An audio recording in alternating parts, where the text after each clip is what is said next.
هلو. بس خليني نجيب الواي دقيقة. أتأكد إن كل شيء شغال، الصوت شغال، كل شيء شغال. أتمنى الصوت يكون شغال يا رب يا رب. أوكي.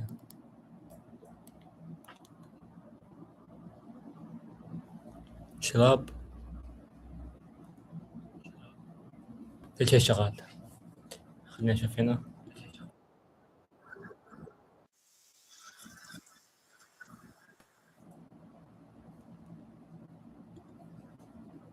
نو.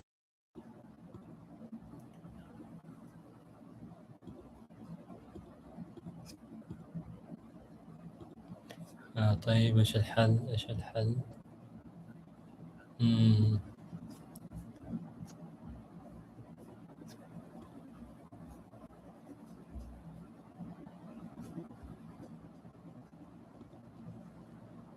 حل الصوت.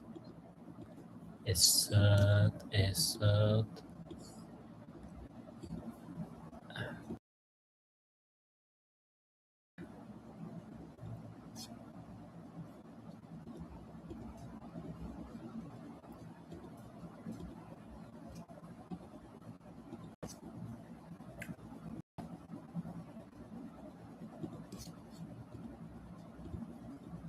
Bring in the first person. اوكي الصوت شغال. اوكي اهلا، اخباركم كيف؟ اتمنى تكونوا بخير. اليوم الثاني على التوالي بث لمدة ساعة ان شاء الله. اخذت التوقيت ساعة التزام ان شاء الله عشان نلتزم. وتذكروا بدون التزام ما راح تجيب اي شيء في حياتك، حتى اوسخ شيء في الدنيا ما راح تجيبه. الساعة 3 راح نسكر البث. اوكي طيب، جهزت 4 فيديوهات راح نشوف واحدة منها. الفيديو الأول فيديو يوجين. الفيديو الثاني مقابلة أندرو تيد. الثالث كيساي. والرابع سنيكو. فأتوقع راح أشوف سنيكو مع هذا وزير، ابن وزير ولاية في ماليزيا. أنا عايش في ماليزيا، فأتوقع راح أشوف هذا الفيديو. أول شيء خليني أعرفكم على هذا الشخص باختصار. هذا أبوه وزير جوهور، هي ولاية كبيرة في ماليزيا، أتوقع أنها أكبر ولاية. فهذا هو ما شاء الله تبارك الله، من العائلة المالكة. وأأمل إن شاء الله بعد ما نستمر كل يوم يكون لنا الشرف إن شاء الله أن نتلاقى معاه يوم من الأيام مقابلة، أو مع أي أحد من أفراد العائلة الماليزية. لأن صراحة ماليزيا دولة عجيبة جدا. أنا أشوف كثير طلاب يعني أرتغف يعني يقول والله ماليزيا يشتكون دايم. فهمت علي كيف؟ صوت شغال. يشتكون دايم ماليزيا. بالعكس والله.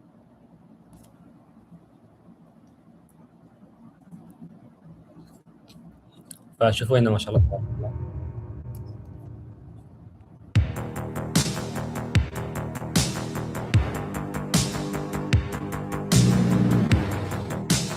ما شاء الله يوم من الأيام إن شاء الله نتلاقى معاه. وأبغى تعرفون أن هدفي أكون ستريمر مشهور وأدخل مقابلات مع ناس كبار، يعني أشوف إيش سووا في حياتهم. لأن هذول في البعض يعتبرهم أن أنت بشري. هل أنت إنسان مثلنا؟ فهو إنسان، لكن في شيء مختلف أكيد. سووا شيء مختلف. أتكلم عن الأشخاص اللي كان لهم تأثير، مو بس إنهم ولدوا في عائلة مالكة أو لا. يعني في ناس كثير ولدوا في عائلة مالكة وما لهم أي تأثير، حتى ما لهم أي صوت. ففي فرق. جدا جدا مهتم لهذا الشخص، والله يكتب له في خير إن شاء الله. عمره تقريبا 43 42. مواليد 85 تقريبا. 2 مليار 500. هذا كم؟ 2 مليون أو 2 مليار؟ 1 2 3 4 5 6 2 مليار 2 مليار و500 ألف. ما شاء الله تبارك الله. هذول الأشخاص إحنا لازم، في بعض الناس صراحة أكرههم أو لا أنا ما أكره أحد، أستغرب منهم لما يشوفوا الشخص ناجح حسبي الله حسبي الله نبي كنا يعني فهمت كيف؟ فإحنا بدل ما نشتكي نتعلم منهم، لأن صراحة هذول بيعلموك أشياء.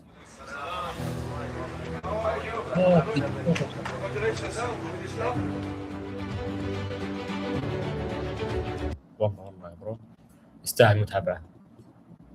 لنا لقاء إن شاء الله مع بعض يوم من الأيام، أو مع أي واحد من العائلة المالكة. الله أعلم إذا سوينا لقاء مع ابن صغيروني، الله أعلم يمكن بعد 10 سنوات. مستعد أستمر 10 سنوات في البثوث المباشرة، ونشوف الله نشوف كيف طريقة تفكيره وإيش الأشياء اللي سواها الآن في المقابلة مع سنيكو. أوكي.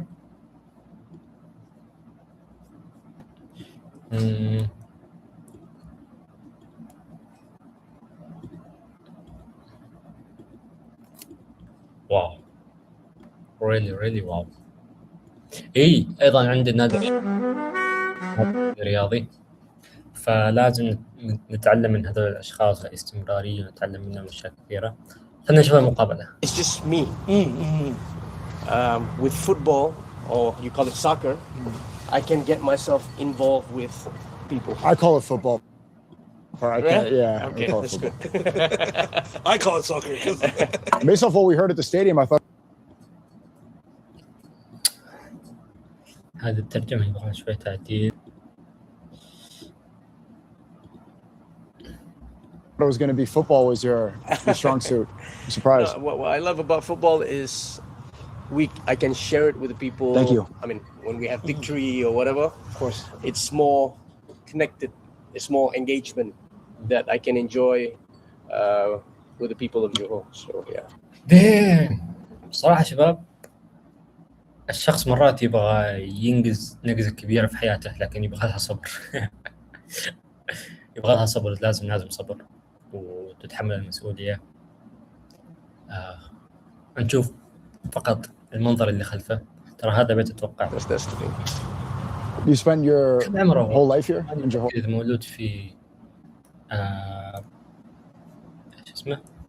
خلينا نشوف. أو إيش اسمه؟ What his name؟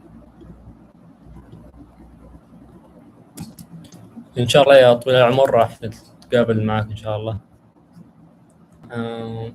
84 تقريبا عمره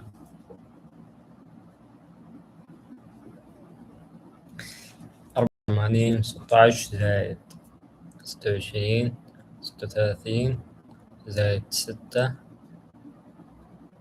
42 سنة. ما شاء الله تبارك الله، الشباب لسه والله صغيرون. Yes, but I did my boarding school in Perth, so I did that for 5 years, and then when I came back here, I was thrown into military academy in India, and then I served the Indian Army for 4.5 years, so I was like about 6.5 years there. Why India? Good question. I think because there was a history between the Johor military forces and India. In Johor, we're the only state with our own military forces. We joined the Federation in 1943, and then so one of the conditions is we keep our own military forces. And there were 3 officers from the Johor military force that was trained in India. At that time, Dehradun, India, is known as Sandhurst of the East, very British. So I was sent there, and I think my late grandfather wants to keep the history going. At the same time, there's no special treatment there, so he wants me to really go through the whole thing, and life there is very tough. So I was there about 6.5 years in total, training for 2 years, serving for 4.5 years. Then came back here and joined the special forces. Is there a strong bond between India and Malaysia, or Johor specifically? With Johor, yes.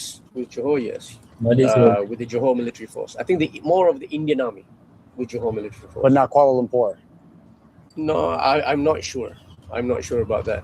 I think Malaysia is pretty close. I mean, we don't have any conflicts with any country. I think they're pretty close, especially Asian countries. So Johor and Kuala Lumpur, it seems like they're very distinct. Do they operate like distinct countries? I mean, we have our own. I mean, we're the first state to have our own constitution. So, خلنا أوريكم ولاية جوهور. جوجل مابس جوهور. اوكي، هذه ولاية جوهور قريبة من سنغافورة. فهذه الولاية لها دستورها الخاص ولها حكمها الخاص، عندها جيش خاص، عندها كل شيء خاص فيها. أتوقع هي وفي ولاية ثانية، أتوقع هذه الولاية، أتوقع المنطقة هذه، أتوقع لكن جوهر مرة كبيرة. لا، شوف السودان أكبر من ماليزيا. والله أنا شفت يعني في الحياة الواقعية، أشوف ماليزيا كبيرة مرة. يعني في طرق فوق وطرق تحت وتمشي تلف يمين يسار، لكن اتضح أنها صغيرة والله مقارنة بالسودان. يا السودان والله، السودان لازم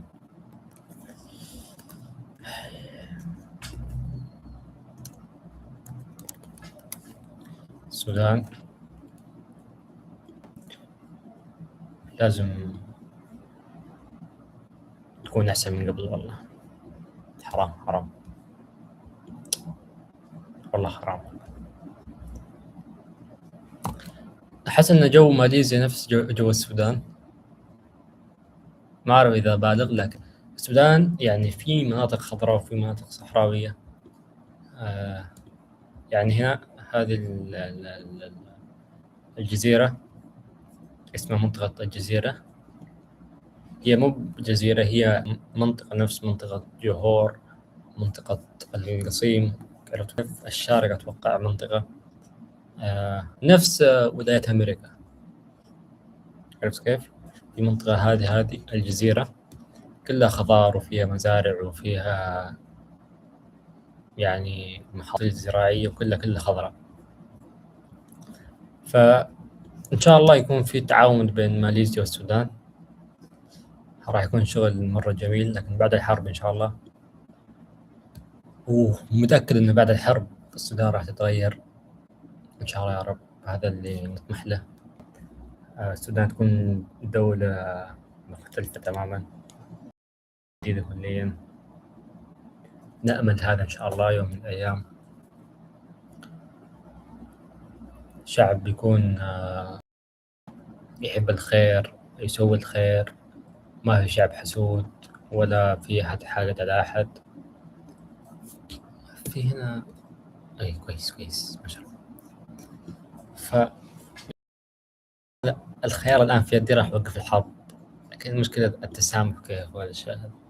صراحة الوضع شوي معقد، فبعد الحرب إن شاء الله الاقتصاد يرجع، لأن صراحة حرام. السودان اقتصاد شباب، اقتصاد ضخم مرة، ضخم حرام.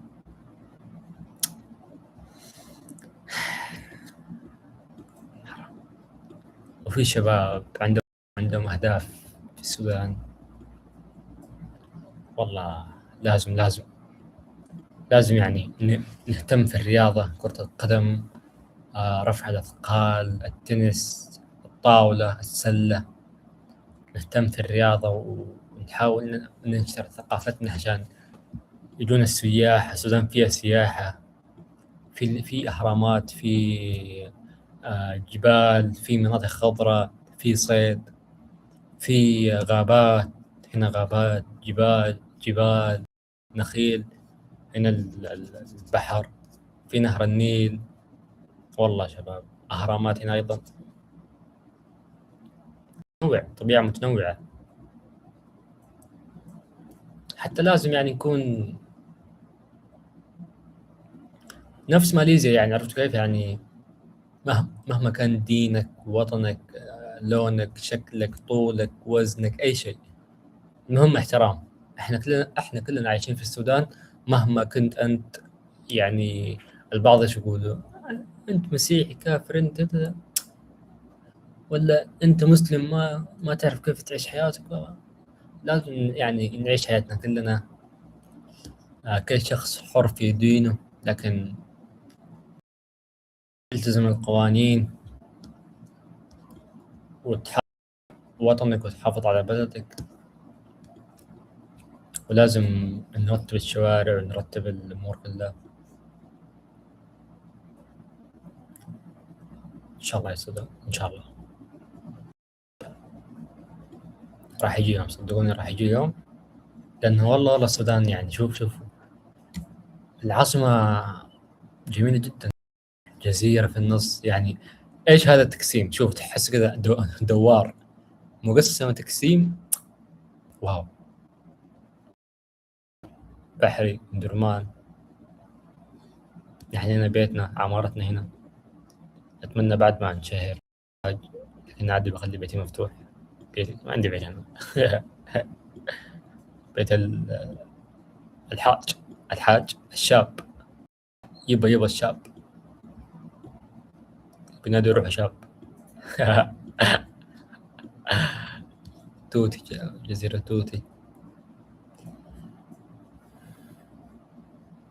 واو واو واو. لكن إن شاء الله راح يجي يوم والسودان تتحسن، ونكون إن شاء الله كلنا متسامحين. أوكي. When it comes to governance, yeah, we do our own thing. We uphold our constitution and within our rules and laws. And yeah, but we do compromise each other. We do work together very, very well. So it's like a semi-independent state. I'm trying to be as diplomatic as I can. I'm not very good at that. You don't think so? I'm not very good at that. I'm surprised you said that. Do handheld. And how do you were in Indonesia, I believe? Yeah, I got a little bit of Jakarta belly, but back to normal. Yeah, not the best. Very crowded. It was crowded. I was a little ambitious with the street food. Yeah. And so what I've noticed out here, it's my first time coming here, is that the Malaysians and Indonesians, they go back and forth about the batik. So they were saying like this batik, for example, I wanted to make sure I look proper in Malaysian. They're like, it looks too Indonesian. So they're telling me to change. But and then people talking about the origins. Yeah. But I want a little more unity right now with the way the world is. Try to be a little more 100%. diplomatic. 100%. That's something that I think most of us overlooked. There are a bigger picture for the world to be united right now, especially with currently what's happening in the world right now. It's just سنيكو كم عمره؟ سنيكو, how old are you, man? سنيكو, خلني أشوف أعطيه كذا. 24 23 سنة, مو كبير. 27 سنة. واو.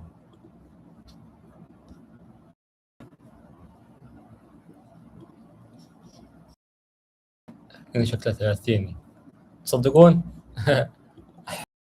لو يعني صرت 30 ولا 40 بريفكت. ها؟ what the hell؟ اندروتيت. سنيكو اندروتيت. ايش السالفة بين سنيكو واندروتيت؟ حتى في واحد هنا كاتب، شوفوا كاتب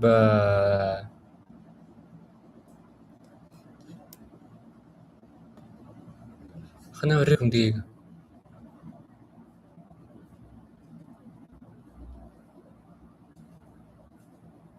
خليكم معي. في واحد هنا كاتب يا قال شوفوا كيف الله رفع شأن سنيكو.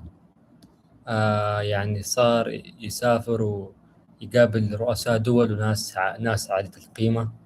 قال أتمنى لو أندروتيت مشى في هذا الطريق، لكن أتمنى أنه يعود إلى الطريق الصحيح. فأبغى أعرف إيش السالفة بين سنيكو وأندروتيت. شات جي بي تي، شات جي بي تي، كلاود، سوري كلاود، لكن في سالفة مهمة جدا. ايش وات شات شات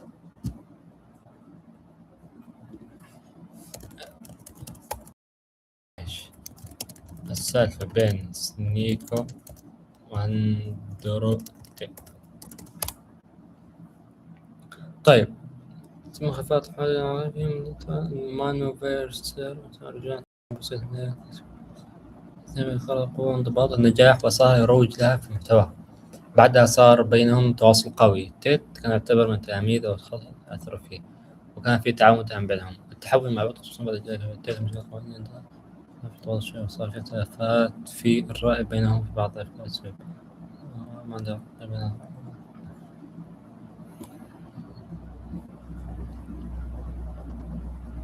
اوكي، يعني كان طالب عنده بعد صار خلافات بسبب اندرويد والجدل حوله. من هنا مقابله اندرويد شفت تقريبا 15 دقيقه especially Muslim country. Mhm. To be very united. Especially Muslim countries. That's the point of this tour. I see. And it seems like the Strait of Malacca could be next. So now that the Strait of Hormuz is closed, it looks like the next target Trump has or the U.S. has his eye set on is the Strait of Malacca. Really? Yeah, I think. قبل شوي حتى المعلمه قالت ترامب ملاكه، انا ما فهمت عليها. انا وين عايش انا في الكره الارضيه؟ ملاكه، مضيق ملاكه. ترامب قال له راح يسكر ولا ايش؟ ملاك.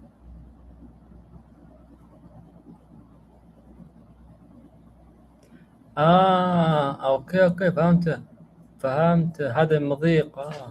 هذا اللي يودي هنا من أنا خليني اوريكم هنا في الشاشه وين رايح.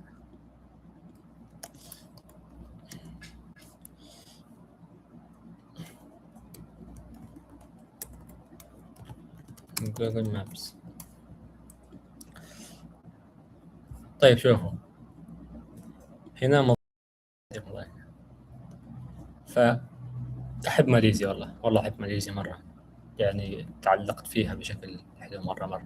الشعب طيب، الناس طيبين، لكن أنت لازم تكون طيب عشان الناس يكونوا طيبين معك. حتى مكتوب في القرآن لن تنالوا البر حتى تنفقوا. يعني إذا أنت تبغى الناس يحترموك لازم أنت تحترمهم. يعني وحتى أكره اللي يقول وينك بعد تسأل علينا. طيب أنت سألت علي عشان أنا أسأل عليك، لكن أنا دايم كما قلت لكم أسأل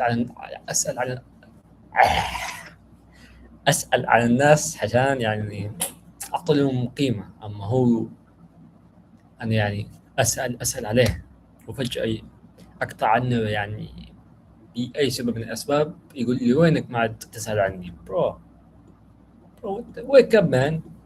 سورة إن شاء الله بعد 6 شهور راح نروح ولاية ثانية. طبعا أدرس إنجليزي في هنا أدرس لغة إنجليزية مدة 6 شهور. لهم باقي لي 4 شهور تقريبا. طبعا مع الدراسة 5 شهور 3 شهور دراسة، باقي 6 شهور ديم. اوكي خليني اعرفكم. الكورس مدته 6 شهور، 3 شهور دراسة، 3 شهور إجازة، 3 شهور دراسة، 3 شهور إجازة. اوكي دراسة إجازة دراسة، بعدها إجازة خلاص. تبغى تكمل يعني تروح الجامعة أو تبغى تدرس. فإحنا اخترنا أن ما نكمل دراسة. ما اللي ما يبغى يكمل دراسة هو أصلا دخل الجامعة ودرس فيها وقرر ما يكمل. أنا بس قلت بدرس لغة إنجليزية، بعدها ما راح أدرس جامعة. هل هذا القرار صحيح؟ أعلن، لكن هدفي لو كان هدفي طب ولا كان محامي بروح الجامعة أكيد 100%. لكن هدفي أكون مشهور، أكيد ما راح أروح الجامعة، راح أروح اليوتيوب كما جالس أسوي الآن. Think that the U.S. wants all the major choke points, you know. I hope not. I hope not. I heard the other day, one of the Indonesian ministers come up with a statement about maybe to pay taxes in the Straits of Malacca. That's what I heard. But I don't know whether it'll come up to that. Hopefully not, because it has always been very good relationship between Singapore, Malaysia, and Indonesia. Really? Yeah, very good relationship. I mean, for a long, long time. So I hope it will stay that way. Me too. So we just don't want anybody to come in trying to instigate everything, because everything has been good. You know, we coexist with each other. I think that's what a human being needs to do. We need to coexist with each other and respecting one another's belief and religion, ethnic, doesn't matter. That's one thing I have to compliment your country on, is the way that the Hindus and the Indians coexist with the Christians here and the Muslims. Were you talking about the stadium, for example? Everybody will come there, the Indians, the Chinese, and there's no division. Especially in Johor. Maybe in the future, for you to understand a bit more, maybe in the future it's not a bad idea if you stay here longer, so you can see it for yourself. I mean, here there's a lot of unity, in Johor especially, compared to any other state in Malaysia, I believe. If you go, I mean, anywhere, whether it's a football match, if you see me one day when you're free, if I take you out, we go randomly in a mall or any restaurant for that matter, you can see how excited the Indians or the Chinese receive me, and I'm a Malay. You know? I mean, it's very different compared to other states. دقيقة بروح أشغل الغسالة وأجي. أوكي، ملابسي في الغسالة لي أسبوعين ما غسلتها. سوري بروح أشغل الغسالة وأجي. خليكم معي.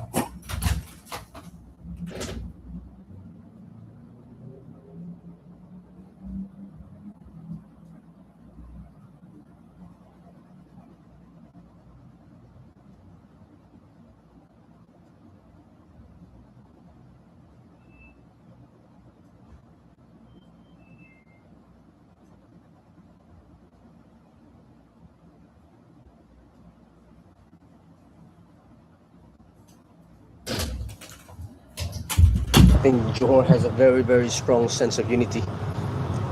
Well, you definitely put in all the effort to make it happen that way as well. Yeah. Like, he was mentioning as soon as you came in to the stadium, or as soon as they came to the, football activities, you took things to a whole nother level. Yeah. Not many people like it. Yeah. I have to slow down a little. Well, yeah, you guys keep winning, right? 12 league titles. It's no joke. That's the thing. I don't know. So you said that you're very busy, and obviously I can't imagine what it's like for a prince. But what do you think is the major distinction between a elected politician and royalty like yourself? All different. I mean, but we both share something in common, which is we are here to serve the people. And that's it, improve their lives. So the government officials, politicians there because they serve the people. They are voted by the people. And I am there making sure that a right mechanism or the right effort has been put in to improve the lives of the people here in our country, especially in my state. And for example, education for that matter. Education or state infrastructure, economy, job opportunities as well. So these are the things that we're trying to improve. And having new politicians coming in, especially the younger generations, which is more energetic, and they want to put in more, implement more new ideas. The thing is that what I see now, the latest trend in Malaysia is everybody wants to be popular. Sometimes you have to take non-popular decision in order for things to work. So everybody can talk about a vision. Oh, 1 minute. Sorry, swear to God, I'm sorry. Just 1 minute. I will come back to you. Okay. اوكي. or theory, but I'm more about أمم،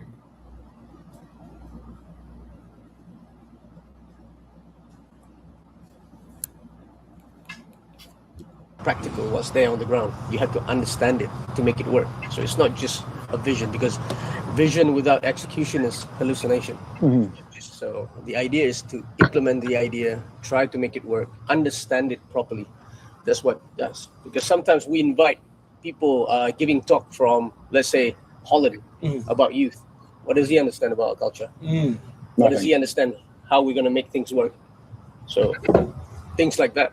So we have a lot of qualified people who knows, but don't just say things to be popular, to get the vote, or to get people to like you. Just say things what is needed to be said. Like, for example, we have a really, forgive my language, we have a really shitty educational system. And we have to change that. And that's it. Because in the end of the day, when we put a lot of focus on the youth, these are the future leaders of tomorrow. So that's why we put in extra effort for them. You know, so things like that. Well, it's amazing that, you know, that thought process is there to help the people. It's absolutely amazing. Yeah, but for example, in Johor, I try to do it in the academic side, but at the same time, I also not neglecting the sports side. So that's why I have Sunny Bill here. I have Soa Palele, I have Khabib with MMA, and then Datuk Lee Chong Wei, which is former world number 1 badminton player. He's with badminton. I have our netball players from Australia, international netball players from Australia. Everyone coming here, participating, also not only trying to lift the quality and the level of the sport, but also guiding the youth at the same time, educating them through sports. Yeah. And sports is the international language as well. Of course. It unites people. It is a very, very strong unifying. صح شباب، والله صح لازم نركز على الرياضة. المقصد بس حديد، اي شيء انت تحبه، التنس، السباحة، الجري، القفز، السلة، الريشة، المضرب، ايش اسمه؟ حقت نسيتها والله. Of course. Yeah. And I noticed you talk about the youth a lot. What would you say is like missing for the youth in Johor? For me, is education is one, and more positive activities in the real world. Sorry, I mean, you know, more here in the real world. Don't just be too obsessed about everything in the internet. You know, now you have things like cyberbullying. The other day, I was in the university, and then they say, okay, how do we deal with cyberbullying? I said, simple, switch off your phone. Or don't go on the internet. Just live your life. You know, things like that. So sometimes people are too bothered about what people say in the internet, and they're really, really worked up. And some people can get depressed and things like that. And so, yeah. So you're trying to have them adapt that more tough mentality. صح. Of course. And that's I mean, we need important. to get لازم ما يتأثر بالتنمر، حتى لو قالوا لك شوف شكلك، شوف لونك، شوف أي شيء فيك، شوف كيف تتكلم، يعني لأن في النهاية أكيد الناس ما راح يحبوك كلهم 100%.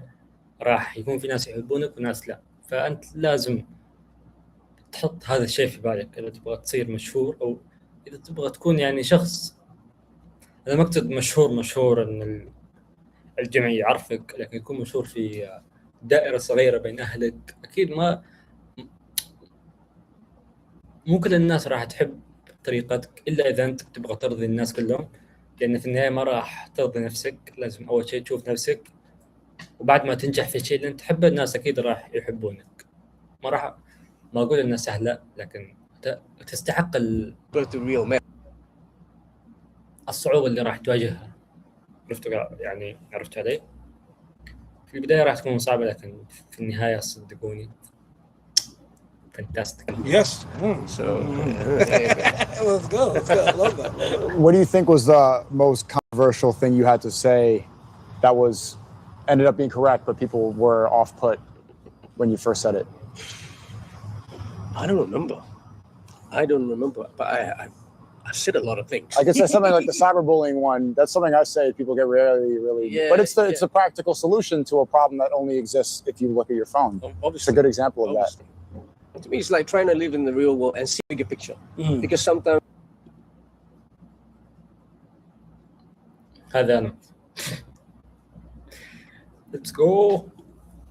we get too hooked up in the small things that we neglect, or somehow we take things for granted. You know, before I used to care also about what people say and things like that, because oh my God, we're trying to do this, but people don't understand, and they try to portray another picture of you, or character assassination and things like that. Things like this happen. Of course. But then I realized that there are more important things in life. Like, for example, waking up in the morning after doing Fajr, then spending some time with your kids before you start your day, go to the gym, you know, sending them to school, seeing them come back laughing. بس دقيقة سني ما أنت إيش فيه مكسور؟ دقيقة شباب برجع لكم. خليكم معي. دام. شوفوا. دام. Healthy, those type of things that makes you happy and makes you realize that I'm grateful. And then of course to see the condition of living in Gaza, in Palestine, what they are going through, or in any other African countries, you just have to realize how blessed and how fortunate you are. Obviously not much we can do as much as we can. We can voice out, pray, giving donation, and you know, pray to Allah, and hopefully that those people one day will have a better life. But it's very, very difficult. So that's why sometimes when I'm with my kids and they want something and I say no, and then they throw tantrums, and I say, hey, do you know that it's not easy? Look at how people live there. You should realize how fortunate you are. So things like that. I think we need to realize how lucky we are, how blessed we are. Because Wow, bro. yes, I realize the younger generations here, they complain a lot. You know, oh, this is not enough, or this is not good enough, or this minister is not good enough. Well, you must understand, realistically speaking, for any government officials, or even myself, to fix anything, it takes time. You can't fix anything just like that. Yes, you can implement the idea, and then there is a due diligence process of how to make it work. But younger generations today is a bit impatient, in my opinion. I agree. Very. We got TikTok brain. Yeah, we have to say, hey, hold on. I mean, there is effort being made, but just give time. So now in this country, it's like, if things doesn't work for 2 years, okay, we want to change the government. Okay. And then when, again, another 2 years, things doesn't work, hey, we're going to change the government again. But that only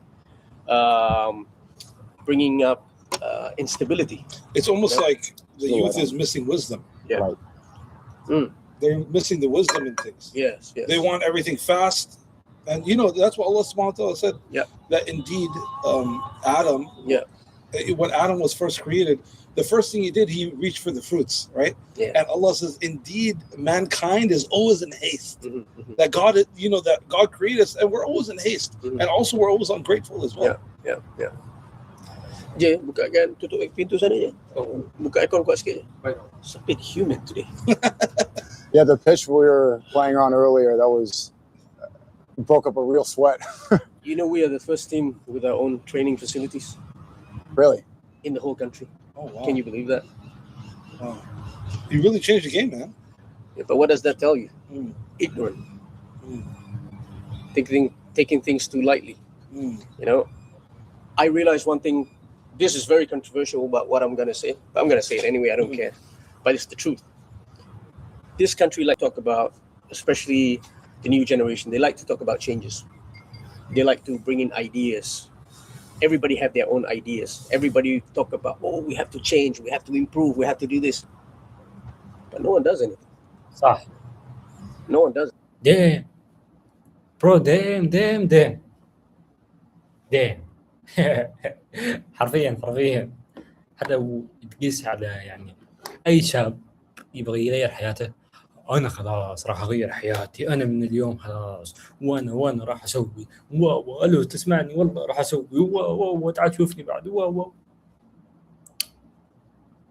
بس ما يسوي شيء، نفس اللي قال ايش اسمه هو ابن الوزير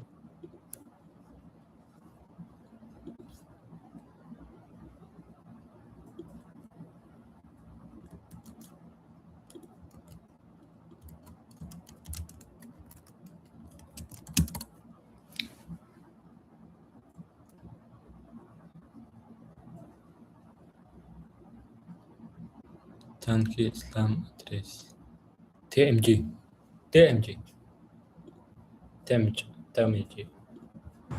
مثل ما قال And that to me is sad. It's like all talk, no action. Exactly. And I'm the only one. وحش. ديم تعلمت منه. حتى مثل ما قال مايكل جوردن، قال بدل ما أنت تقول أنا راح أصير ليش ما تصير؟ يعني بحط مثال عليه، أنا بدل ما أقول إني أنا راح أصير يعني أنا راح أصير أكثر شخص مشهور في السودان، ليش ما أصير؟ بدل ما أقول أروح أفعل، أحسن من إني بس أقول.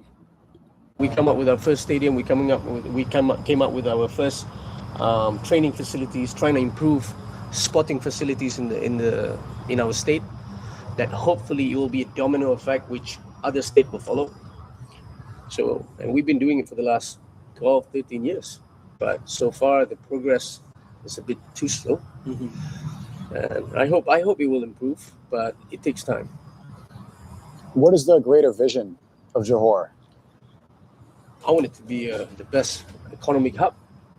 So in terms of not only job opportunities, best infrastructure, in terms of economy as well, and then healthcare, education.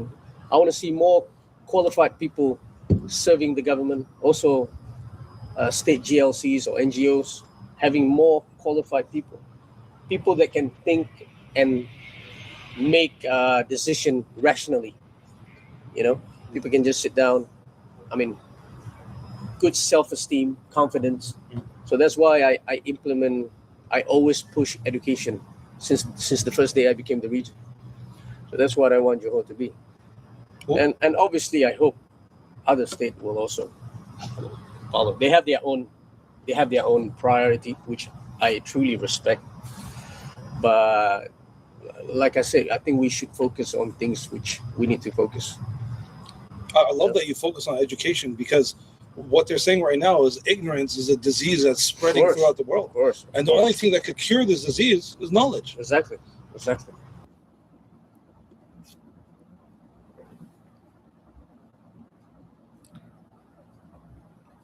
أبغى أفكر بصوت عالي عشان أحس إني أقدر أفكر. إيش الفرق؟ إيش هو الجهل؟ إيش هو المعرفة؟ طيب المعرفة والجهل. طيب هل الجهل في يدي؟ يعني جاهل إيش يعني جاهل؟ هل إني ما أكون عارف المعلومة هذه أو إني ما أبغى أعرفها؟ أحس الجهل يمكن هو إني أنا ما أبغى أعرف هذه المعلومة، لأن حاليا كل شيء قدامك، شات جي بي تي، جوجل سيرش، حتى تروح تتصل على أي أحد، عندك معارف كثيرة جدا، وخاصة إذا كان عندك فلوس تتصل على أي أحد في الدنيا، تعطيه قبل مثلا $200 في الساعة، شخص كاتب كتاب أو بطل أولمبيا، يعني تتصل عليه أخبار كيف بخير، أبغى نصيحتك تدخل كورس $1000-2000 وتتعرف على الناس، تتعلم شيء والله. Yep. Ignorance is the key to chaos. And economically wise, ما أقول إنه لازم $1000-2000، يمكن تدخل كورس $100. الناس اللي جوا يكونوا ناس مرتبين وعندهم أهداف وعندهم طموحات، تتعرف عليهم بعد 5 سنوات، تقابلهم وتكونوا كلكم في مكان ما حد كان يتخيله، في فيلا ولا قصر ولا منتجع في جزيرة في وسط البحر، محجوز لكم انتم فقط 50 شخص وتكونوا Does it كلكم help having حققتوا اهدافكم. Singapore nearby? As Oh, far as 100%. amazing. 100%. I mean, we are very close to the Singapore government for years. You know, we share a lot of things from Singapore, and I think they also have good technology, things that they can also contribute. What do you call it? Work and collaborate with the state as well. So yeah, it does help because they have a lot of expertise that they can share with us. For example, water management, things like that. Very good educational system. So yeah, I think that it gives us the advantage to be closer to Singapore. Yes. Amazing. The other day I was joking with one of the Singapore government officials. I'm like, hey, your foreign minister said there's a Straits of Singapore. I thought it's the Straits of Johor. So he said, no, there is a Straits of Singapore. I said, yes. And then he sent me the map, sent me a picture of the map, and it's true. So there's Straits of Johor, and then behind it there's the Straits of Singapore. And I said, oh, sorry, my bad. I'm very close to them. I like to work like that. Yes. Not too official. You can work over coffee, but in the end of the day, it's the agenda. Fulfill the agenda. That's it. And do you feel like more gets done that way instead of having the 100%. whole official way? If you have too much red tape, no chance. Then it takes too much protocol to make a change happen. Exactly. I like that, man. I like that. I'm excited. I like to sometimes, even with Malaysian government officials, I just give them a call and say, hey, regarding this issue, maybe we can have a sit down and have a talk or something like that. We have a meeting, try to get things done. Instead of and all the formalities. alhamdulillah, it works really, really well. صح والله. شوف قال هذا اللي معاه قال بدلا من اننا ندعي بس نروح نشتغل. في البعض الان يقول يا الله يلا انا مسكين انا ضحيه ارجوك ساعدني. حتى في قصه سمعتها كان في واحد في سفينه والسفينه غرقت فجاء جو المساعدين تمام قالوا للشخص اركب معانا قال لا الله راح ينقذني. عرفت كيف؟ فأتوقع خلني أتذكرها أنا ما أعرفها بالضبط لكن أعطيكم يعني شيء مشابه لها. فبعد ما الشخص راح الشخص اللي جاي يساعده راح جاء أتوقع ما أتذكرها لكن المعنى منها إنه بعد ما جاء الشخص الأول وقال له اركب معي قال له لا الله راح يساعدني. فراح لي جزيرة وجلس هناك. جاء واحد بطيارة قال له اركب معي راح رجع قال له لا الله راح يساعدني. استنى قرب جاء واحد قال له أنا راح أساعدك قال له لا الله راح يساعدني. مات الشخص هذا مات. بعد ما جاء أوكي فهمت علي؟ خليني أعطيكم قصة ثانية. مثال أنا أعطيكم عليه. أنا والله أبروح لكوالالمبور هذه العاصمة تبعد عني تقريبا ساعة. ما عندي سيارة. أوكي دق علي أخوي قال لي أنا راح أوديك. قلت له لا الله راح يساعدني. سكر في وجهي. رحت أنا في الشارع وقف لي واحد قال لي اركب معي. قلت له لا الله راح يساعدني. بعدين راح جاء واحد وأنا طبعا تعبان وخلاص يعني تعبت. جاء واحد قال لي بعطيك أكل. قلت له لا الله راح يساعدني. أنا مت اعتبر إني مت. رحت يا الله ليش ما ساعدتني؟ الله يقول أنا أرسلت لك أخوك أرسلت لك واحد غريب في الشارع حتى أنت ما تعرفه ولا هو يعرفك. أرسلت لك واحد يعطيك أكل. أنت في النهاية تقول أن الله راح يساعدني. في البعض يحسب أن الله راح يرسل له ملائكة تسلم إيدك تعال يا ابني يا بني آدم تعال أنا حوديك المكان ده وأنت خلاص أنت الله بيحبك. الدعاء لازم فعل. وتصدق يمكن الله يرسل لك ملائكة يرموك في الزبالة حرفيا. تدعي الله وتبكي ليل نهار يلا ما راح يفيد. روح اشتغل واسترجل يخليك تساعد وادعي الله. So you seem to think that the younger generation, they spend time talking about change rather than doing change. Here, In Malaysia specifically. Yeah.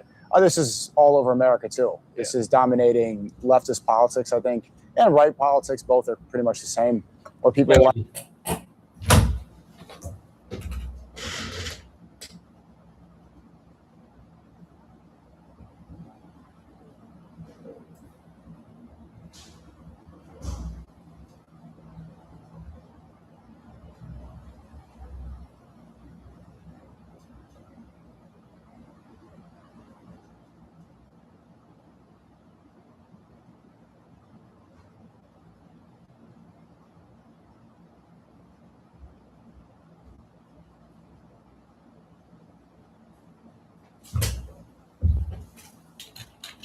Was good. Like to voice the problems. But what do you think that we could do, the average citizen can do, if we're not politicians, if we're not royalty? What can we do to steer the world in a place that's better? I think there must be an understanding or an ecosystem which communication is the key, right? So engagement from politicians or even royal family to listen to the people more, and not only listening, but be very realistic and also educate them. If there's something that can't be done, instead of promising them or giving them an empty promise or a hope, just say like, look, this thing is like this. Maybe we can do it this way instead of this way, because sometimes not many people understand the due diligence or the insight of how to get things done within the government. There's a lot of process, financially, things like that, paperwork and stuff. So in the end of the day, I mean, there must be a platform or a foundation where you can voice out your opinion. And obviously, like I said, these people are voted by you. So they are somehow obligated to listen and to serve the people and to make it work, whether you like it or not. So yeah, that's it. Sometimes even, like, for example, I give you just a small example, water management. It's not just about building the infrastructure. It's also you have to educate the people of how to use the water, not to waste it. So things like that. But sometimes what politicians tend to do is like, oh yeah, but if we say this, they might get upset, and it might affect their vote. So, especially also religious matter, and you can't be like that. And that's where the royalty comes in, and where the royal family, I mean, me, myself, or other royalties can also come in and say, hey, look, this is how it is, because we don't need votes. We just have to say it as it is. That's how the check and balance happen in this country. It's like the saying, you can give a man a fish and he eats for a day. You teach a man a fish and he can eat forever. That's what we need. Something like that, yeah. And it's also, it's like you're saying, it's like giving them that harsh truth instead of the comfortable lie. Yeah. And then Damn. something like that, yeah. Damn. And it's also, it's like you're saying, it's like giving them that harsh truth instead of the comfortable lie. Yeah. And then getting their hope. Damn, bro.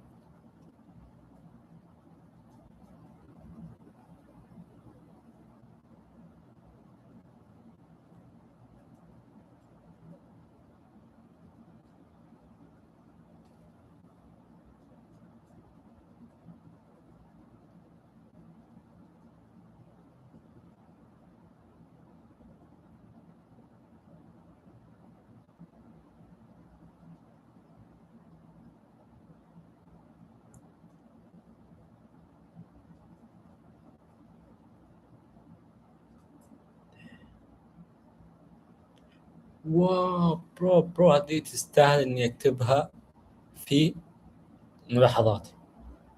تستاهل. واو برو ديم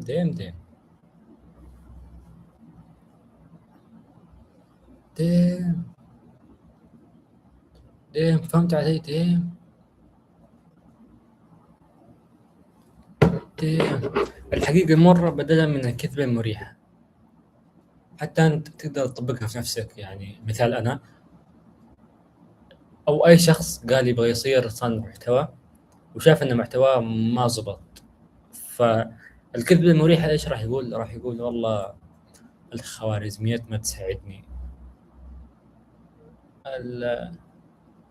الجمهور ما يعطيني فرصة. لكن الحقيقة المرة هو أن محتواه سيء أو ما في شيء يميز عن البقية. أنا ما أقول أنك في البداية يمكن تكون أفضل شيء، ابدأ بداية سيئة وتطور مع الوقت. So, I'm just saying that no, it's not going to happen. It's not going to happen. It's impossible for it to happen.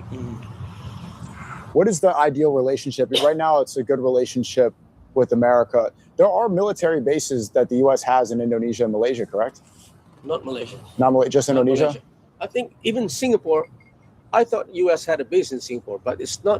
It's actually a naval port that all other countries can also utilize. But the U.S. is there most of the time. So pretty much. They just sit there, so maybe China feels like, okay, I don't want to go there. The U.S. is there, so something like that. I don't know. Okay. You know, but no naval base in Malaysia. I do not know about Indonesia. Okay. Yeah. What would the ideal relationship be, or what do you think that Americans should think of Malaysia? I think that the biggest wake-up call I had was we were always told Malaysia was a third world country.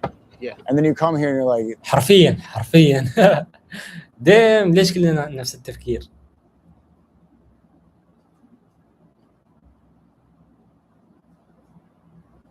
ديم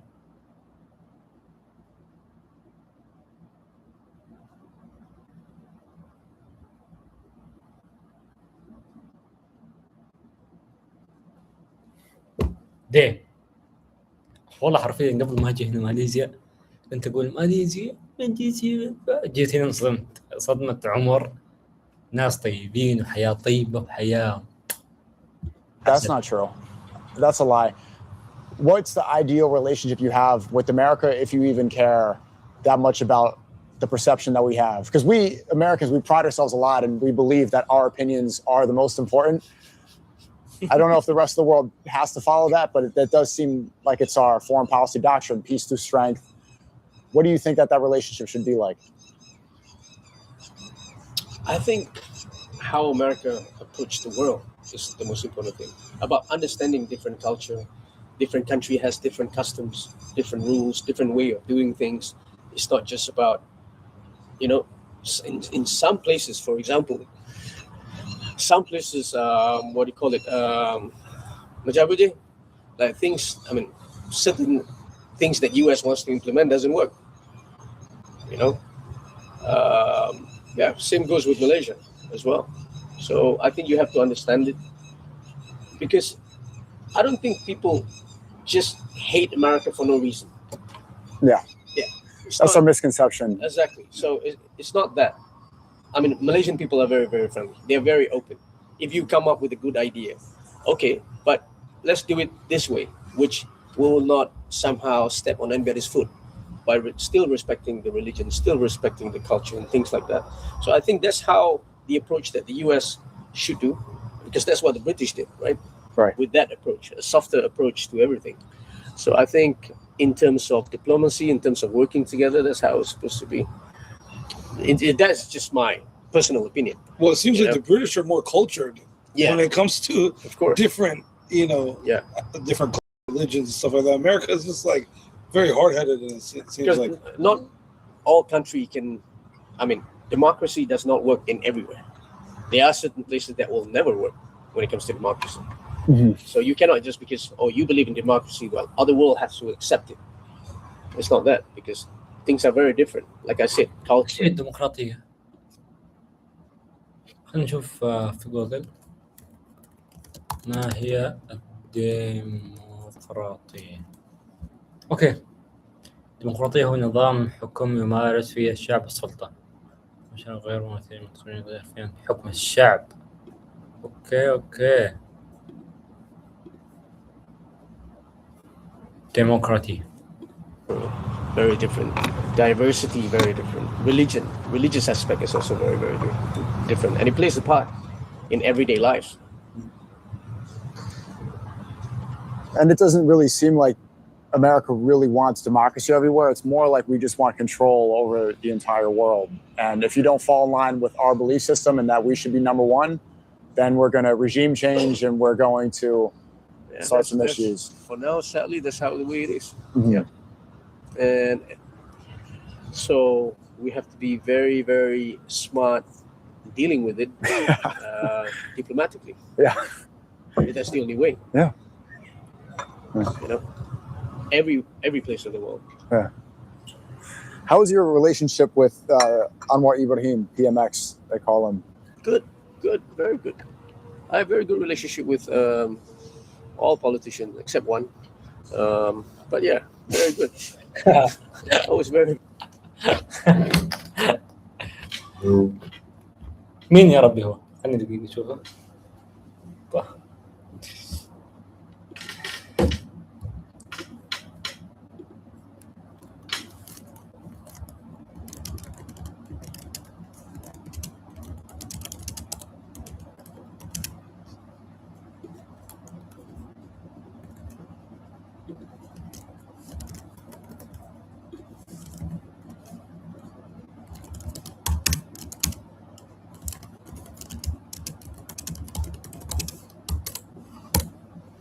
طيب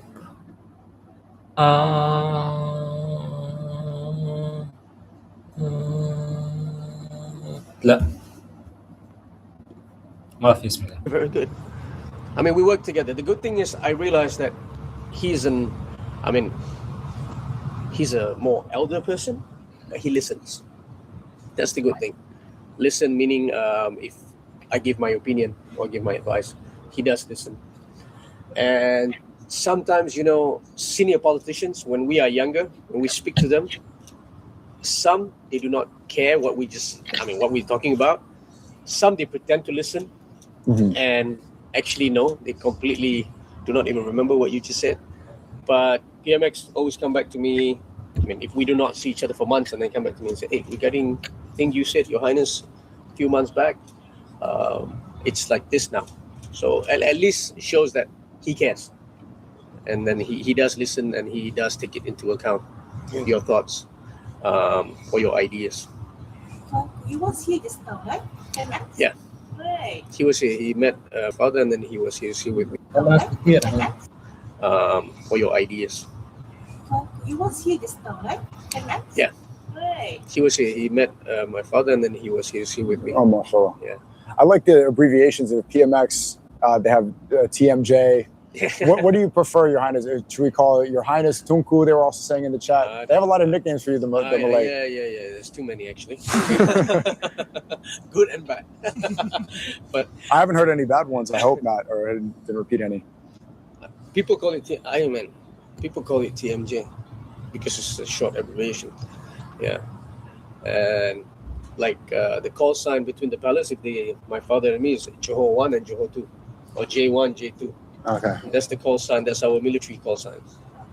So J1 just landed, or J2 just landed. Things like that, The security protocol. Yeah. So, yeah, but we are the only one with the military forces. We're the only one with our own military forces. Since 1886. Malaysia's independence is 1957. Yeah. 1886. Johor's recognition as a sovereign state was 1885. Long time ago. And then we joined Malaysia. And your position as royalty, especially in the Muslim world, is a very important, crucial role, especially right now. We've never been more divided, but there's also more Muslims than there's ever been. It's the fastest growing religion. We don't have a caliph, but we have positions of power like PMX, like yourself. What can the Muslim world do beyond just Malaysian politics to find some more unity right now? I think deep inside, every single Muslim have that, priority when it comes to unity. But every country has to tackle it very differently. So we have a lot of, I met a lot of people say, oh, how come this Arab leaders, they don't do anything. Mm-hmm. It's not they don't do anything. As a statement, I understand the position. They can't do anything.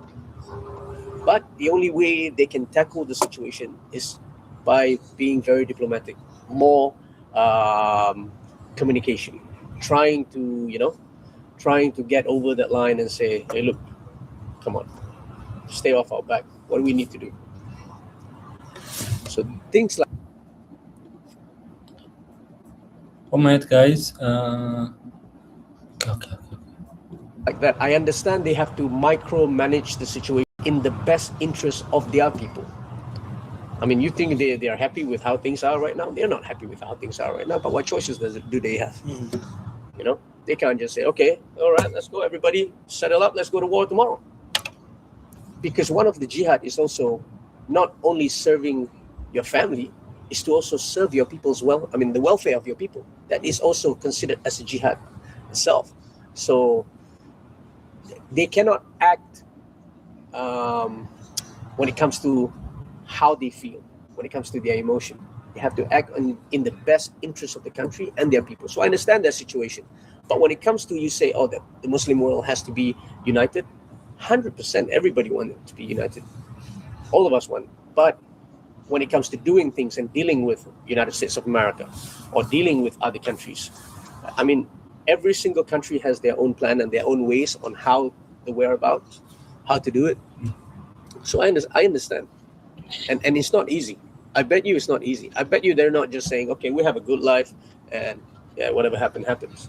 For sure they think about it. But it's just that they must find a solution on how to deal with it, you know.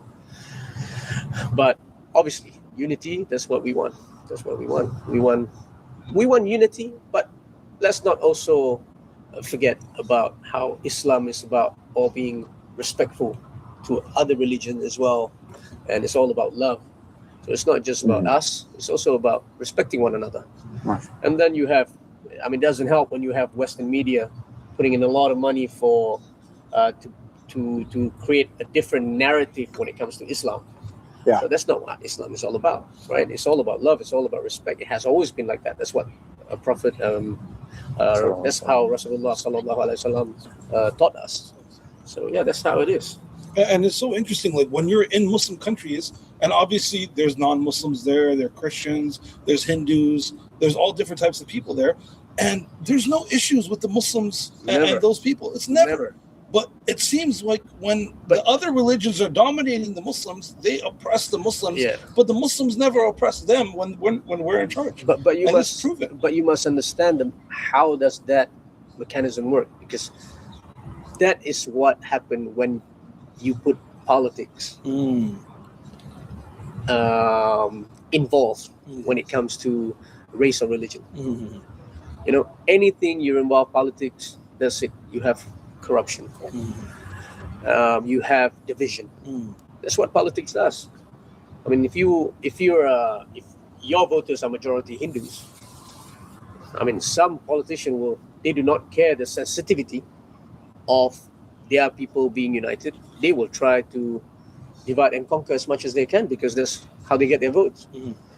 So this is where in Malaysia it's very, very important to have the royal family playing their parts in Malaysia when it comes to promoting unity in the country. And I think they do that very, very well.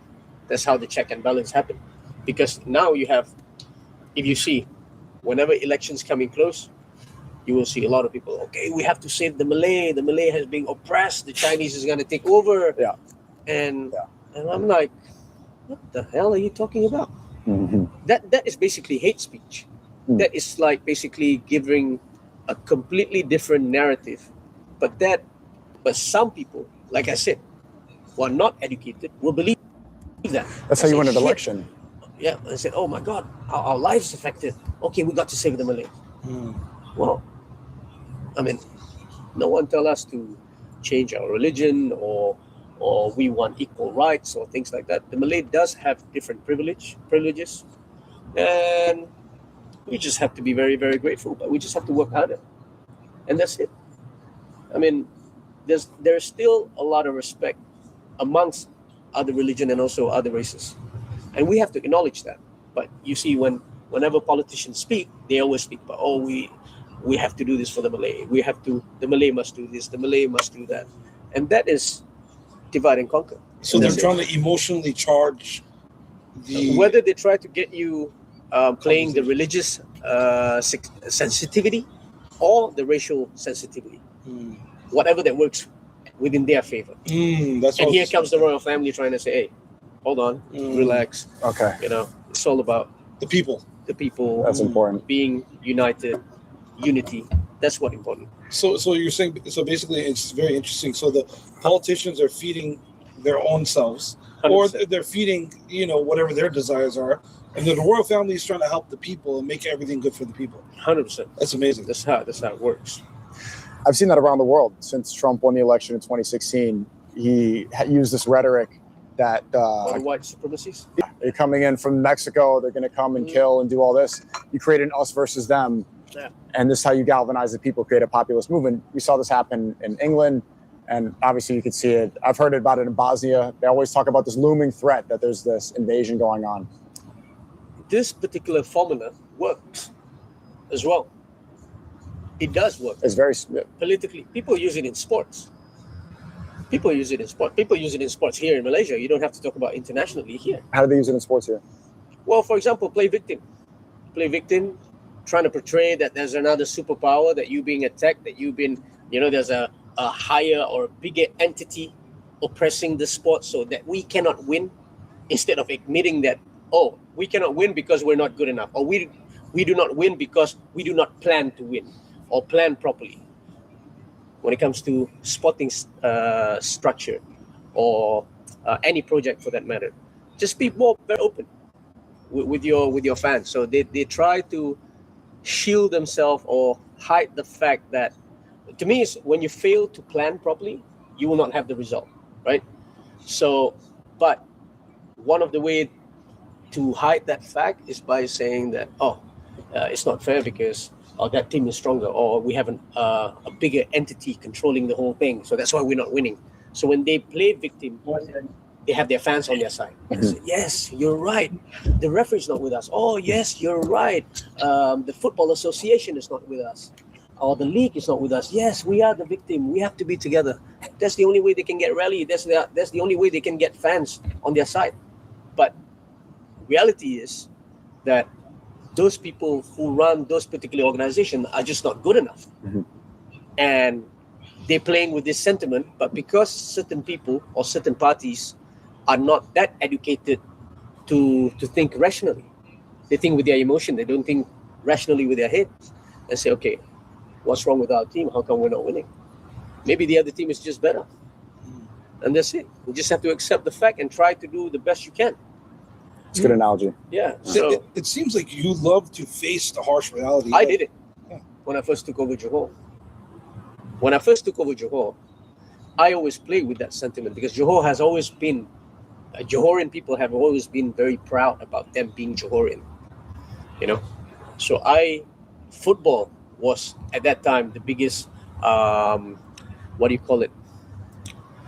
biggest vehicle to get people together. Of course. So I just say, hey, don't forget, we're Johorians. Sometimes we're mistreated in this, mistreated in that, and everything. And that's get people, everybody goes like, oh, yeah, you're right. So more and more people support. And JDT is JDT is more like a movement. People see it as a sport, but I see it as a movement. It's a movement when it comes to like unifying. It's a unifying tool.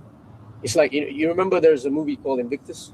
Yep. When Nelson Mandela unite the Morgan Freeman and Matt Damon. Yeah. So how they unite South Africa through rugby. Right. I did. I was inspired by that. And that's when I took football. I said, okay, this is what football brings. Because when you speak about it politically, it's different. When you speak about it in school, it's different. But when you add sports into it, it becomes different. There's a story in World War I. I think the German soldiers and the Russian soldiers, there was Christmas Day, and they had a ceasefire, and instead of killing each other, they decided to play a football match in the snow. Yeah. Or was it World War II? It was on the Eastern Front. So this is a good, show that amidst a deadly war, sports can unify the people 100%. And get people on the same page about the beautiful game. 100%. I mean, look at India. India and Pakistan, they hate each other. But then cricket brings them together. Yeah. Cricket great brings them example. together. You Yeah. know, and it works. Sometimes a bit more different. Dramatic. Oh man, cricket in India, Parliament stops. Everything stopped. You know, people love their cricket there. Is cricket big over here or no? Not that big. Mhm. Here is more football, but here it's more English Premier League. Everybody loves the English football. What's your team? Arsenal. Manchester United. Manchester United. Okay, you're a classic guy, Ferguson era. Yeah. So Ronaldo, I grew up in the Cantona era.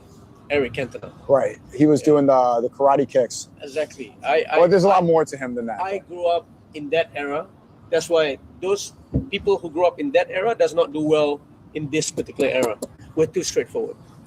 I was going to ask you, why is football on the decline? Maybe I'm just getting old, but why is it not the same as it once was?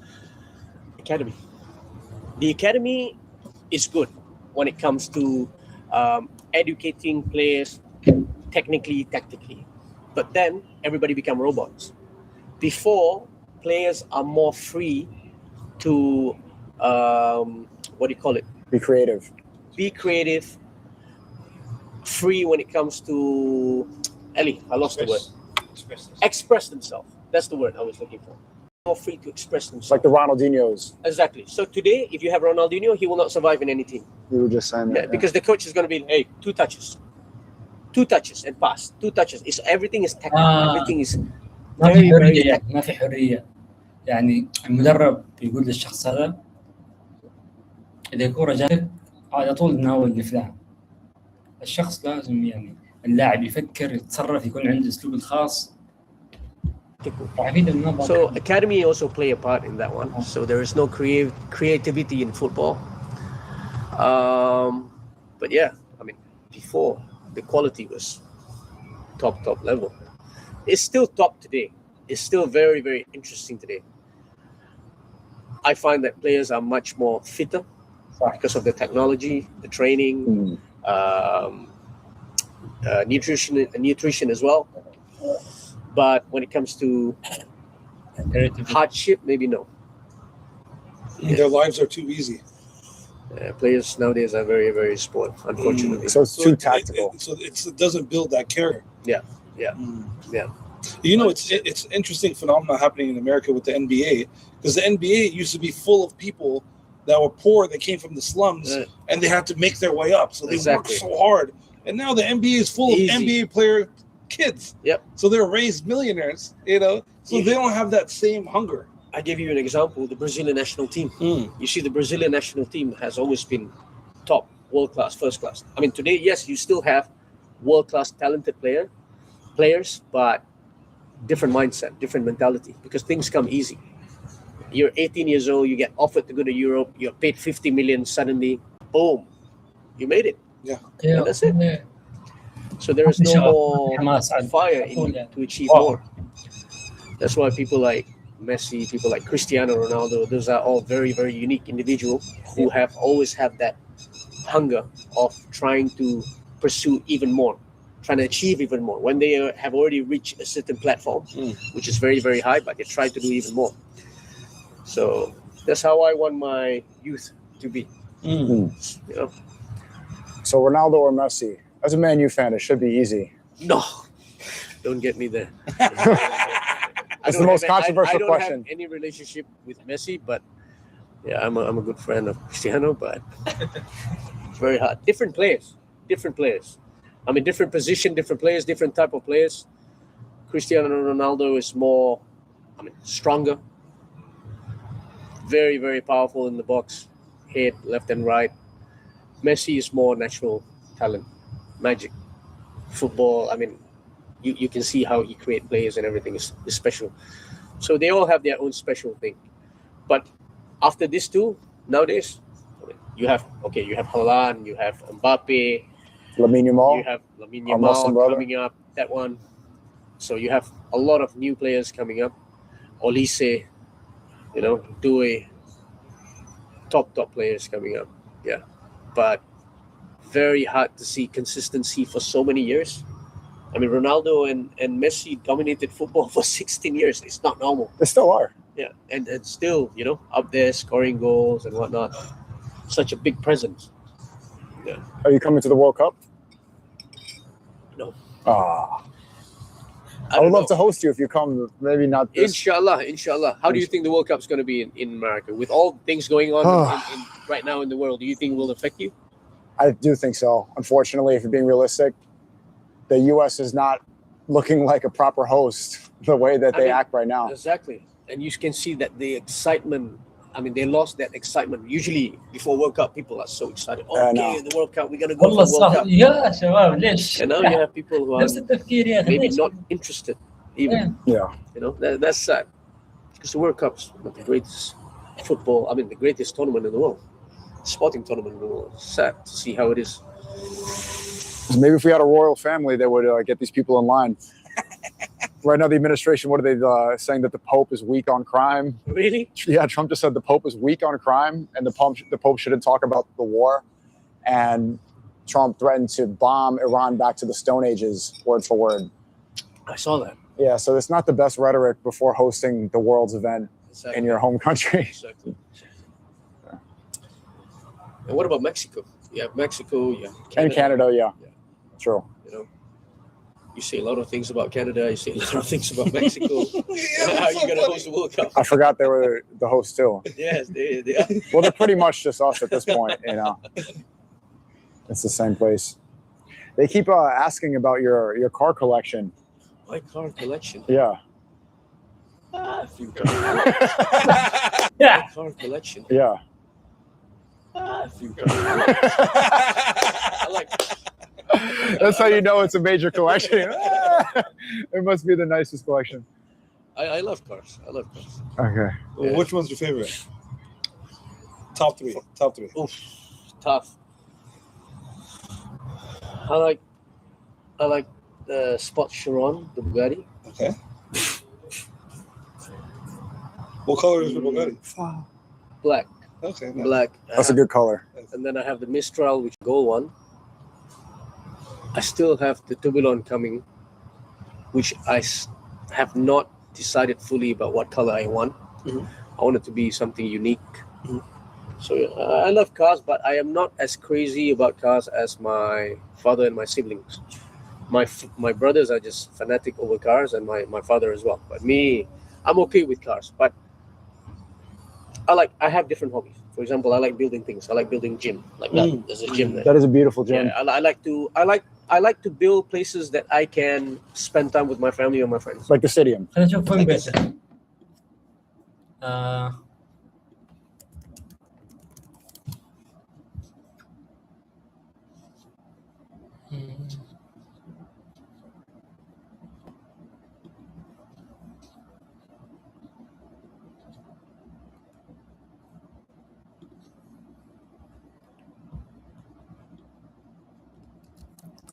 نشوف where is home جوهر ولاية جوهر. كيف غير هل هذا بيته؟ I think no هذه حديقة ما أعرفها بس أتوقع في الجنوب في هذه المنطقة. واو I love it. Where I can have coffee or a meeting and chill here and have coffee in the morning and then go to the gym and then do work and then go home. I like to Build. I like to build, but I like to build nice places where I can spend time with my loved ones instead of buying cars. I like Materials. cars. Don't get me wrong. I love cars, but it's just that things like this are دين والله ما شاء الله. شوف عنده سيارات رهيبة. Bro look at this bro. ما شاء الله. King. Damn bro. Wow. Really? Wow. I love it. King. swear to God King. ما شاء الله. He's good. هذا بيته. أيوه بيته اسطوري. Trap dreams, take flights, whole block, inside, every move, ignite, no love, just plan, real steel, sing. Enemy, can't stand. I was made, look at me. Pose out. Come on man, come on. اوه الخليفي، ناصر الخليفي. 1 minute 1 minute 1 minute 1 minute 1 minute 1 minute. اوكي 1 minute. اوكي دين 1 minute. خليكم معي. الدرة قبل فترة راح ماليزيا. لا هو قال انه ما يبغى احد يعرف هذا الشيء، لكن I'm sorry درة. نزلت صورة وسلم، بس أنا عايز أقول عرفتوا هذا البيت؟ أنا مش هعرف أوريك. من قبل يستر اسم الراجل وكان وبقى وبتاعه. حاسس اني محقق والله عشان اتاكد اني صحيح. I'm sorry درة. I'm very very sorry. درة شوف الدرة اصفر قال I'm very very sorry. اتمنى تسامحني.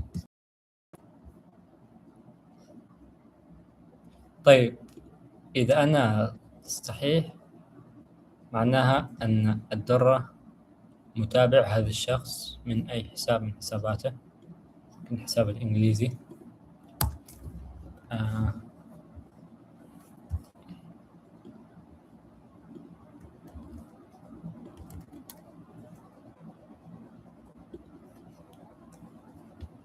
خيوط الأمازون. عنده انستغرام انجليزي لا عربي. ما شاء الله تبارك الله، حتى الدرة راح يدرب ما شاء الله تبارك الله ما شاء الله. It's nicer. They sent me a video that your father had a gifted car. Is that still here? Gifted car. There was well, I don't know how What old. gifted car? I think it was a Volkswagen. I have no idea. No. I have no idea. Oh, okay, I know we have 2 cars that was presented by Hitler. that's what I was asking about. I didn't want to The say Mercedes. it. But there you go. Yeah, Mercedes, it not a was- Volkswagen. It was presented to Yeah. Sultan Ibrahim, my late great grandfather, and the Emperor of Japan, and King of Nepal. And Mercedes wants it back because World War II. I mean, the factory was totally destroyed. So the Mercedes have always wanted to buy the car back. I think they offered about, if I'm not mistaken, 2 to 4 million euros. That's pretty low, no? To buy it back at that time. This was about 20 years ago or 25 years ago. That's the offer. But my father refused to sell. I believe they got it back, the one from Nepal. But the 2 cars, the one that Hitler presented, is still here. Still in the garage. It's right here. It's not here where we are. Oh, okay. It's another. You heard his voice, he got excited. Here is another palace. Here where we are, still here, still in the garage. It's right here. It's not here where we are. Oh, okay. It's another. You heard his voice, he got excited. Here is another palace. Yeah. I have few cars, but a lot of people in KL have cars as well. You can see everybody has cars in KL. We didn't see that many nice cars in KL. A lot. Really? Yes. Oh, A we lot gotta of go people around have sports cars in KL. Everybody has sports cars in KL. Every influencer have sports cars in KL. Every people who owns restaurant has sports cars in KL. You can be selling shoes and suddenly you're driving 2 Lamborghinis. I just hope they pay their taxes. Can I ask, what was that relationship? How did your grandfather receive that gift? How did it get to that point? The art of diplomacy. I think at that time, Johor royal family was traveling everywhere. For example, in 1860 something, I have to get the specific date. We were already in Chicago World Fair, in Chicago, at that time. So that was a long time ago. We have a Johor booth. We have a person here called Datuk Rahim. He's in Council of Royal Court. He knows a lot of Johor history, and he taught me as well. So yeah, we have good relationship with the British as well. And my great-great-grandfather was friends with the Tokugawa family from Japan, the Emperor of Japan at that time. That's why I mean, in Johor, you do not have British residents during the apa dia? Masa kita punya apa? When we were colonized by the British. Yeah, when we colonized by the British, all other state has resident, but Johor we only have British advisor to the Sultan, no British resident in Johor. We were never colonized by the British, and at the same time, when the Japanese was here, we were also never taken by the Japanese because my great grandfather was awarded by the emperor, which is an Order of the Rising Sun, man. Is that Chinese? Or is that from? Japanese? That's Japanese. Yeah. So when the Japanese was here, they gave full respect to the Sultan of Johor and not to disturb Johor at that time. How does it feel, being part of a family with such a rich history? It feels good, but that also somehow taught me that's how when you manage things well, the art of diplomacy and how managing things well. Because at that time, I mean, we don't have like huge military force or a lot of money, but somehow they survive at that time. So it's just managing it well, having that good engagement with diplomacy and see how you can make a deal of protecting your interests. I think. I wanted to ask about that. Yeah, the art of diplomacy. It seems like that's where you succeed very well in. What do you think that my generation could learn when it comes to diplomacy? How could that be utilized better? You see, you must understand there's two things. So one is being very diplomatic, but also straightforward. You have to be very straightforward. I feel like when I speak among leaders, it's very important to touch their heart and make them understand. Because if you build a relationship, a form of foundation of friendship, there's automatically a respect there. Like, okay, for example, yes, I respect where you're coming from, but this is where I'm coming from, things like that. So once you have that foundation of friendship and that relationship, people tend to be more respectful and not trying to hurt your feeling because there's already a bond of friendship. So that is how I say when you do things, that engagement, that communication, and that art of diplomacy also plays a part. So that's how I like to, for example, if I speak to any world leaders or if I speak to any leaders for that matter, I like to put things on the table. I like to be very straightforward. I am not too diplomatic.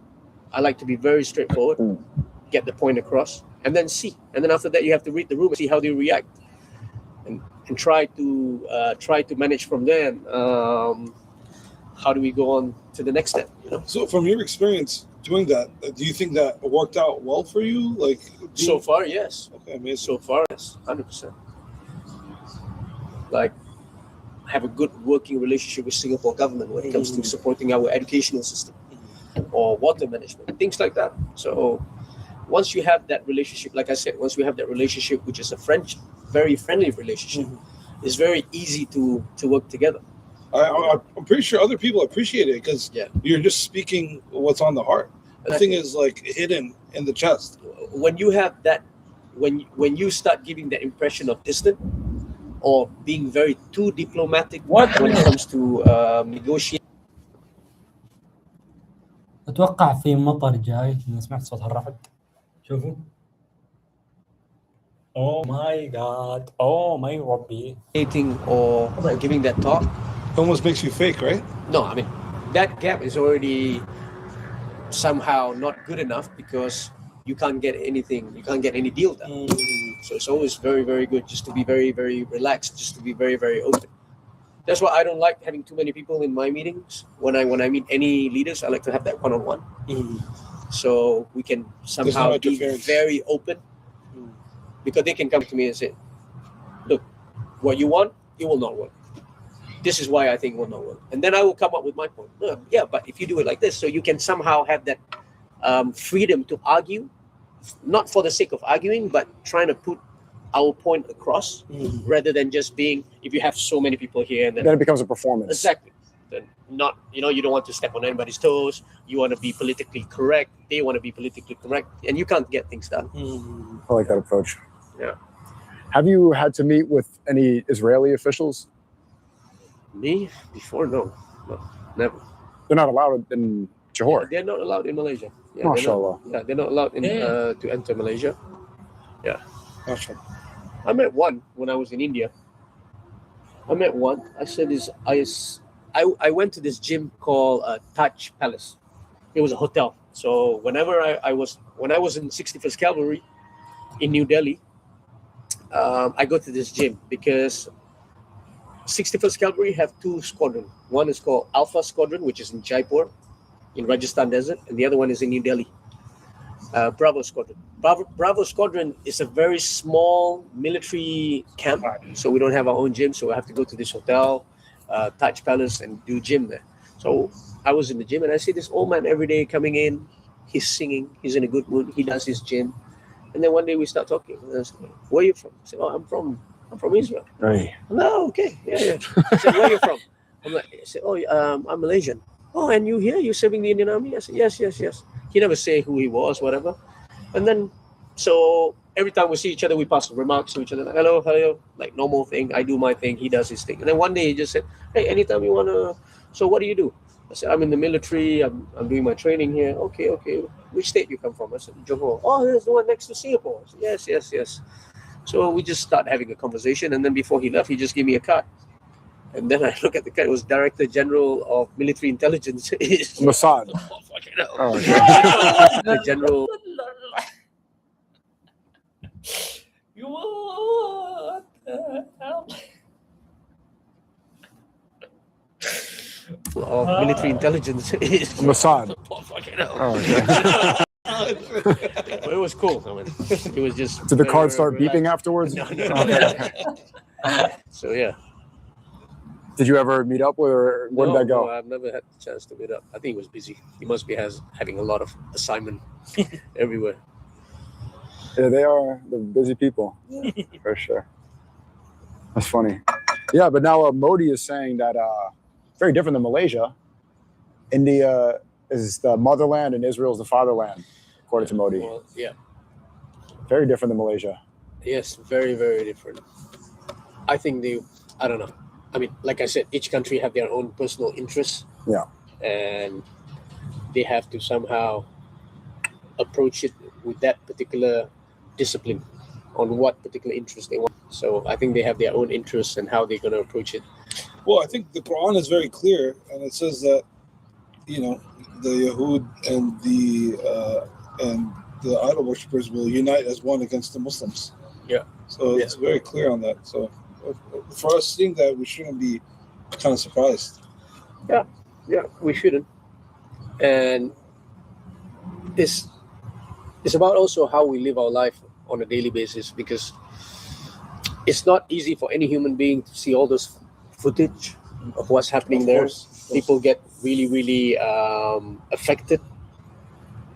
But in the end of the day, that's where faith come in. That's where your iman come in. That's where your trust in Allah come in. He's the greatest planner, and everything happened for a reason. You just have to trust Allah. That's it. That's how I see it. And when the time comes, the time comes. Speaking of, Maghrib is ending pretty soon, right? Yes, I know. Oh no, we still have time, Jay? Yeah. We still have time For Maghrib? for Maghrib? Isha is what time?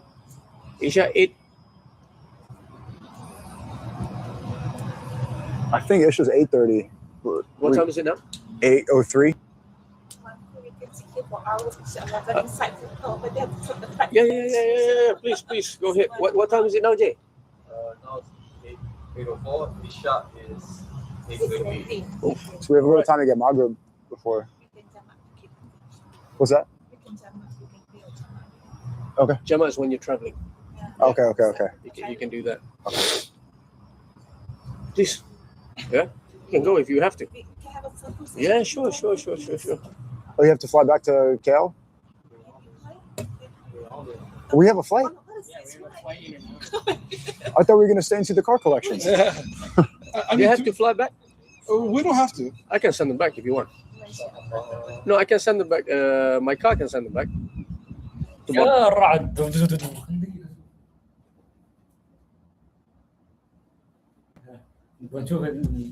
It's up to him. If you want, I can put you up in the hotel here, I'll show you around. You tomorrow. showed us some incredible hospitality. We got to see the stadium, the estate. I don't want to impose whatsoever. Just this is Whatever is easy for But you. we're not in a hurry either. You know what I'm saying? Whatever is easy for you. Thank you for the offer. No worries. Whatever's easy for you, you let us know. You let this guy know. He'll make it happen. If you want to go back tomorrow or whatever, they can put you up in the hotel here and then. Ajay? Thank you so much. Yeah. And I know you're very busy. I appreciate you taking the time out of your day to host us like this and show us everything you've built. Thank you for your time, and thank you for coming and visiting my stadium and our football club. So thank you very much. Would we have the pleasure of praying together? That would be awesome. If we could pray Yeah, sure. Yeah. Anything you want. Yeah, let's pray together. دايم المقابله هذا شخص شوف شباب يا الاجواء بليز مان I don't think we should be in a hurry, but that's all good because we still got to figure out other one, and then we might stay anyway. You get what I'm saying? If the other plan comes about, we don't have to. You get what I'm saying?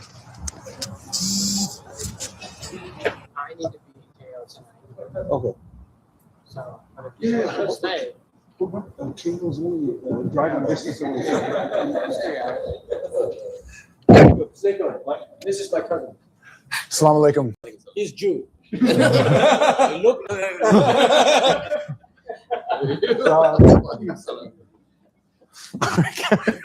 Did you get that?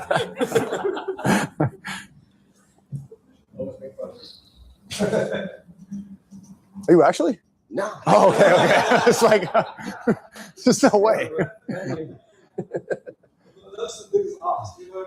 It was great to meet you. Thank you so much. Great to meet you too. Hey, thanks for hosting us and showing us around. Thanks so much. Can we do it there because it's right for them? But this is quite up. Next, inshallah, you should build a prayer room. You know?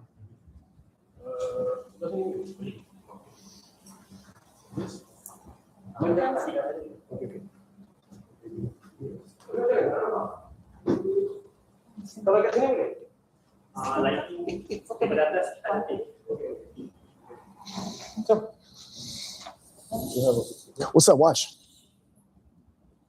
I love watches. Yeah, I noticed the watch too much.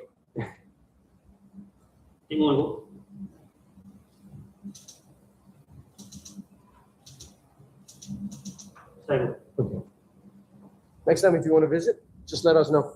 Easy. Just come to Johor, chill. Sunny's always here as well. Sunny B. Williams. Yeah. Everybody's always here. So you just let us know anytime you want to come to Johor. Do you mind if we get your contact? Yeah. Bagi tim punya number nanti dekat ni. Yeah. I'll my cousin will pass it. I can give my phone. Mana kita ni? I heard they keep saying you're good friends with Habib. Yeah. I just spoke to him the other day. I'm like, brother, please dua for us. We're losing here in Saudi Arabia. My football team is. Yes, brother, I'm watching now. I saw this over here. These gloves are. Where is that? What are those? Yeah. What are these? Oh, these are Habib's gloves. Yeah. From which fight? This has got to be an early fight. This is not a. This is mine. This is mine and Habib doing his gym. And that's Sunny. Sunny's action figure. That does not look like Sunny. That's Sunny Bill. That's so funny. Hey, you guys laugh about that. That does not look like Sunny, bro. I think when he was very young. Man, Sunny had such an incredible story, man. Wallahi, I'm so proud of him. So proud of him. Amazing brother. Amazing family man as well. Allah bless our brothers. You got to meet the dude. الساعة 4 بس Yeah, inshallah. Amazing brother. ديم يا شباب. Yeah. Planning to open one here. So I said, if you want, I'll open for you here. Oh yeah. يستاهل متابعة سنيكو يستاهل متابعة. اوكي سنيكو نيون I love this guy swear to God.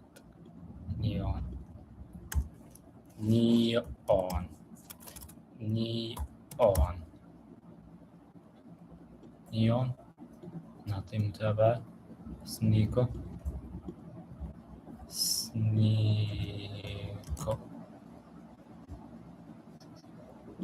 عندك انستغرام يا سنيكو؟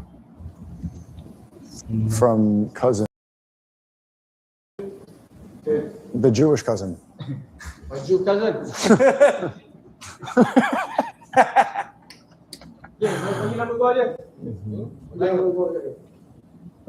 Not you, cuz. Jake Ewan with the friends is crazy.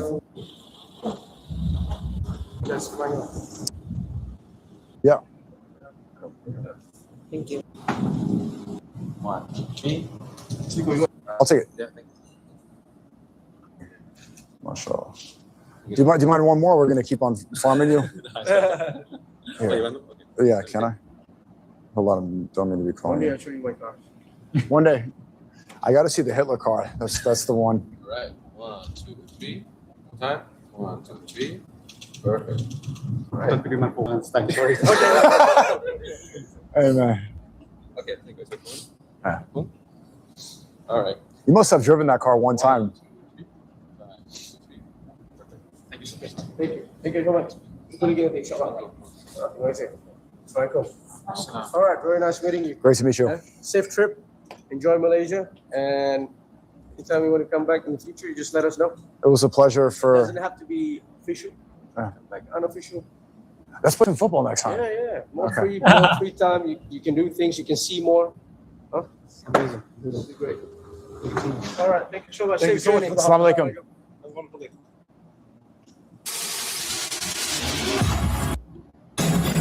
يا سنيكو يا وحش يا وحش. ديم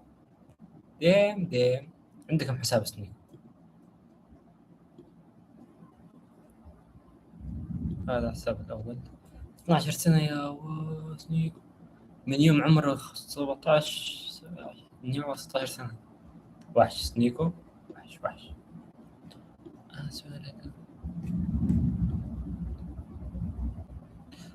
هل سوى معاه بث ثاني مرة؟ خلينا نشوف.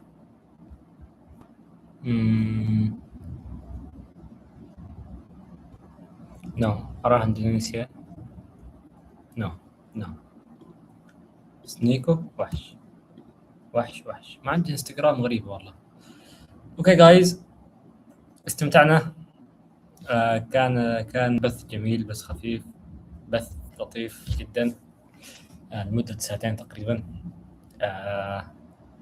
جدا ممتن، استمتعنا جدا.